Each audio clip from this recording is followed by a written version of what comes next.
Hello everyone, I'm Yanjie Jiang from Beijing Institute of Technology. Today, I want to share our work. It's tracking concise bug fixing patches from human-written patches in version control system. I will introduce this work from the following 5 aspects. First is the problem. As we all know, high-quality and large-scale reports of real bugs and their concise patches collected from real-world applications are critical for research in software engineering community. These patches are indispensable for evaluation of bug detection, fault localization, and program repair, and so on. The existing bug reports are usually constructed manually. However, such reports are limited in scale and diversity because the manual collection of real bugs is tedious and time-consuming. Consequently, automatic approaches have been proposed to collect real bugs. It's pity that such patches are unconcise, because they take all the changes in a bug-fixing code commit as a patch of the associated bug report. However, existing studies suggest that bug-fixing comments often contain both bug-fixing changes and bug-irrelevant changes. Therefore, the resulting patch may contain code changes irrelevant to the bug. To fully automate the construction of bug patch reports, we propose an automatic approach called BugBuilder to extracting concise bug-fixing patches from human-written patches in version control system. This is our approach. First, we leverage refactoring miner to mining refactors based on 2 versions of project. It will output the refactoring message. Second, if any refactorings have been discovered in the preceding step, BugBuilder leverages refactoring API to apply all the discovered refactorings. Third, BugBuilder computes the difference between the refactoring included version and the fixed version. The difference is represented as a sequence of changes. Fourth, BugBuilder enumerates all possible subsequence of changes and validates whether the subsequence represents a candidate patch. Such changes represent a candidate patch if and only if patch passes all test cases with faulty version and passes at least one test case in fixed version that fail on faulty version. Finally, if only a single candidate patch is generated, BugBuilder outputs it as a patch for the associated bug report. Otherwise, no patch would be outputted. 2 versions of the same application and the input. Then we leverage refactoring miner to discover refactorings in bug-fixing comments. The proposed approach excludes the discovered refactorings by reapplying such refactors on the faulty version and employs the resulting version instead of the original faulty version to generate patches. The proposed approach computes the difference between 2 versions. The difference is represented as a sequence of token-level changes. Then it enumerates all subsequence of changes. Consequently, a potential patch is finally presented as a sequence of token-level changes. The proposed approach applies this potential patch to the intermediate version, resulting in a new version. Then the validation of a potential patch is conducted in two phases. The first step of validation is compile. If this version could not compile successfully, the potential patch is discarded as an illegal patch and its validation terminates. If compiled successfully, VN1 is further validated with test case. When a patch passes all test cases in buggy version and one or more triggering test cases, this patch is valid.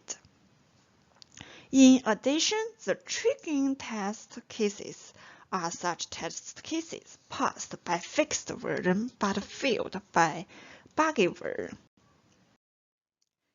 If and only if the proposed approach generates actually a single candidate patch from a bug-fixing code commit, the approach recommends the candidate patch for the associated bug report.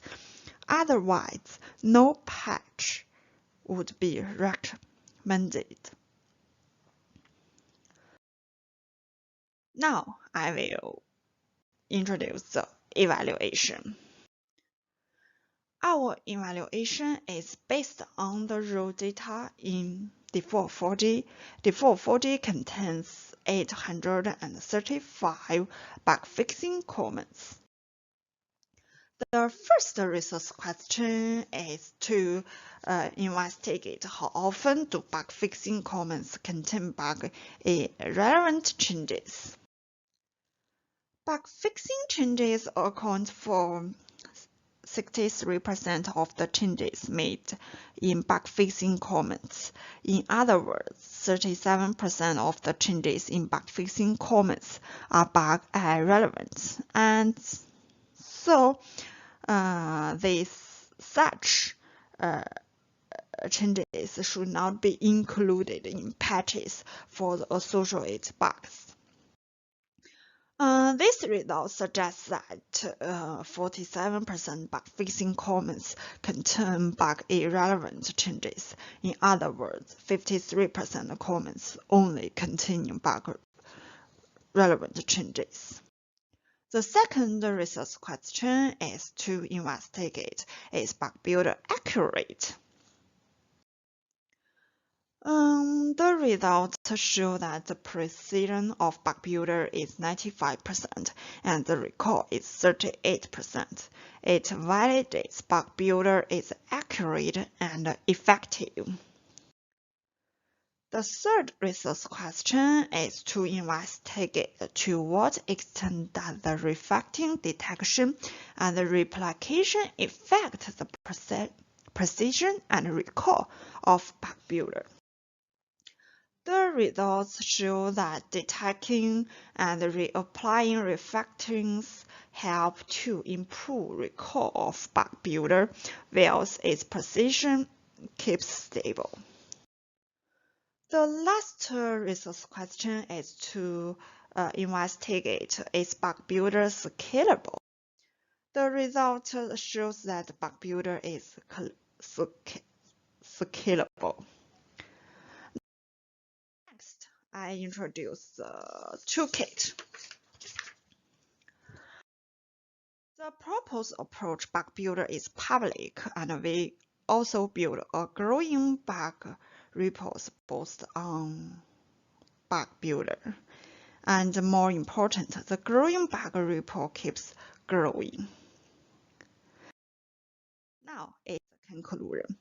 The first one is a novel approach to extract Concise patch from bug-fixing comments. Next is an open source implementation of the approach. The last one, we build a growing high-quality bug reports. That's all. Thank you.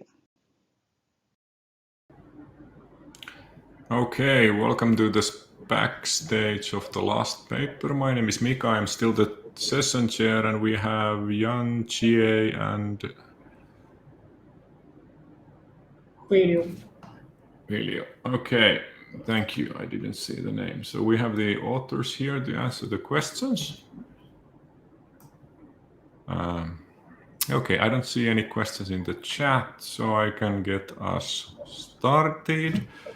So this paper was about extracting concise bug fix patches from human written patches. So that I understand, but then I go to figure 3. I'm referring to the paper that's linked in the chat. So in the figure 3, it says, duplicate changes in multiple places ignored by human experts. So what I understand from this is that your approach does better than the human. Is that correct? What we can say is that our precision is even better than human experts. But for a recall, concerning a recall, okay, we can only around half of the patches that have been extracted by human experts. So we cannot say that our approach is even better than human experts, but we can say we can achieve even higher precision than human experts. Yeah, but I sort of understand that this is about extracting concise bug fixes. And the figure 3 is sort of more like program repair. So does your approach also include like program repair, where you make a patch that is actually better than the human patch?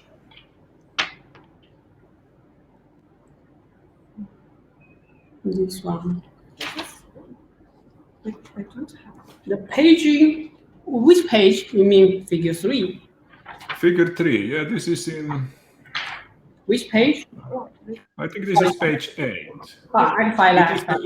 It is the code listing where you do better than. Okay. Because as a patch, we have to fix the same error in many places. But for human experts, they only find out one place that should be modified to fix the bug. Okay. According to this expert extract patch, this is incomplete, because even you have fixed the code in that place, it's not enough. They cannot fix the bug completely. Yeah. So we say, based on this example, we say human experts sometimes miss some bug fixing changes and resulting in incomplete patches. And in contrast, our approach can extract the complete and concise patch. Does that make sense? So, yeah. So it sort of goes beyond human, but I didn't understand from the paper title that going beyond the humans is within the scope. So that was sort of a surprise to me. Yeah, because for the experts, they have to read a lot of changes of source code. Sometimes the human written patch could be very, very huge, containing hundreds of codes of change. So it's very time consuming for experts to extract each line of the source code. As a result, they may miss some part of the changes. And then the next question is about the figure 4 that's right next to it, and it says that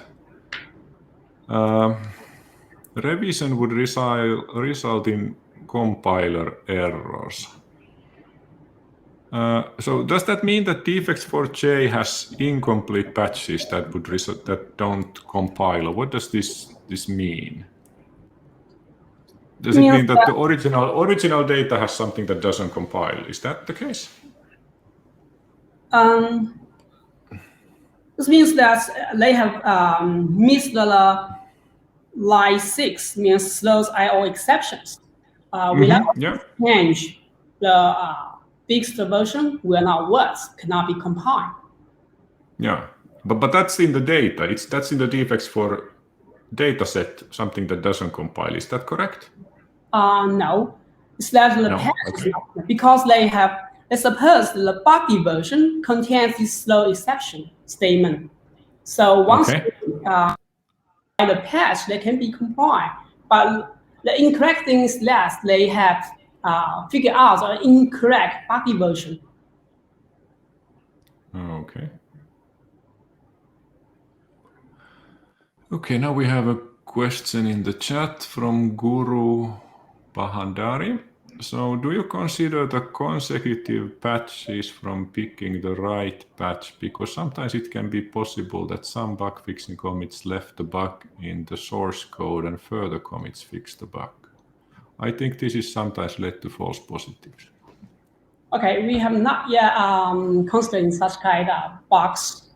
In fact, we just reused all the bugs in defects4j, and such bugs are, explicitly associated with a bug fixing commit. We do not thinking about different commits connect together to form a complete patch. We do not yet consider such kind of situation. But anyway, it's a very interesting question, because I suppose maybe sometimes we do fix the part of the patch and in one version, and then sometime later we may continue the fixing in the next version. This may happen. So okay. So what do you think is the reason for the low recall? You have many false negatives where bug fix cannot be generated. Why is that? Is it the refactorings, or is it the data, or what? There are many factors for this low recall. The first is that sometimes, bug fixing commits may contain some changes in requirements. So such kind of change cannot be excluded by detecting and reapplying refactorings. Our approach can only exclude refactorings. We cannot exclude other changes that relate to the requirements or functionality. This is the first thing. And the second is that our initial version of our approach can only support 8 types of refactorings. So I suppose there are many other types of refactorings that have not been detected and reapplied. So in future world, we should support more types of refactorings. So hopefully we can further improve the recall. But in fact, we have also applied our approach to other applications that have not been used by defect4j, and we have built another large defect repository by our approach. It's larger than 1,000 now, and we have found out our approach has increased our recall to around 50% to 60%. Hopefully, we can further improve the recall. Yeah, and this is also partially related to the recall. You said after 40 minutes, you sort of cut out the search for the fix. So do you have any ideas on how to speed up the process? Because even 40 minutes search with computer, it's quite long if you have a lot of bugs. So is there any ideas on how to make it faster? I suppose we can use the usually we just run a thread for a single bug. So I suppose 40 minutes is okay, because we have many threads, many computers for different bugs. So we can increase the bugs daily. In these days, we may increase around 10 bugs and patches per day. So we have increased to more than 1,000 bugs in our repository. So I suppose it's okay. The speed is okay. I think it's acceptable. Yeah, it's okay. But is there have you had any future ideas on how to make it faster? We will figure out, but we have not yet have no idea how to speed up, because sometimes the applications are very large and complex, and we have to compile and run all the test cases. So it's very time consuming. Or maybe you can use different computers to run test cases for the same application, and in this way we can speed up. But I don't think it's really so important.